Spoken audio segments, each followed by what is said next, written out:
Now, the clock is ticking towards an August 1st deadline that could reshape global trade. Trump has threatened sweeping new tariffs, 30% on most imports from the European Union and Mexico. And the world is now bracing for the impact.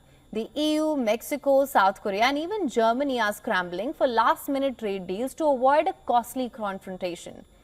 Trump doubled down this week, threatening 30% tariffs, on EU and Mexican imports starting the 1st of August, and it's part of his wider trade war strategy, aimed at forcing foreign governments to accept what he calls fairer deals that bring jobs and manufacturing back to the United States.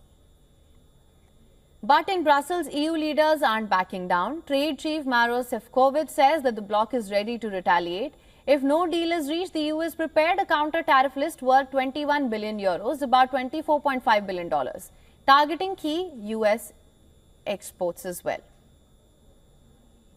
The EU, as you know very well, never walks away without genuine effort, especially considering the hard work invested, how close we find ourselves to making a deal, and the clear benefits of the negotiated solution.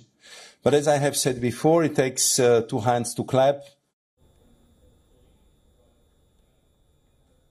Italy, one of Europe's biggest exporters of wine and food products, is feeling the pressure. Producers of Tuscany's Chianti wine are urging Brussels to shift exports towards Asia, South America and Africa to minimize the fallout. And in Germany, the EU's economic engine alarm bells are ringing. Chancellor Friedrich Merz warns that 30% tariff would hit German industry to the core, while business leaders fear a full-blown trade collapse with the US. Mexico, also in Trump's crosshairs, could face similar 30% tariffs as well. Through goods under the USMCA trade agreement could be exempt. President Claudia Sheinbaum remains hopeful for a last-minute deal, especially on security concerns linked to fentanyl trafficking.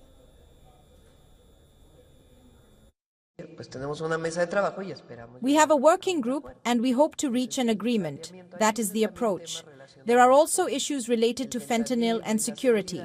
In that case, there has also been progress on an agreement, always within the framework of respect for our sovereignty. So that is, let's say, the progress, and we will inform you little by little. Today, I am meeting with the team that went there, along with the Secretary of Foreign Relations, to follow up on this process.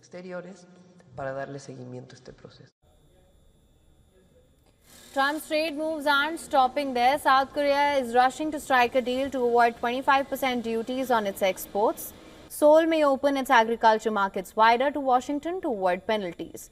Markets are reacting cautiously. European stocks dipped Monday, with car makers and alcohol brands taking the biggest hit. But US indices remain mostly flat as investors have grown used to Trump's unpredictable economic playbook.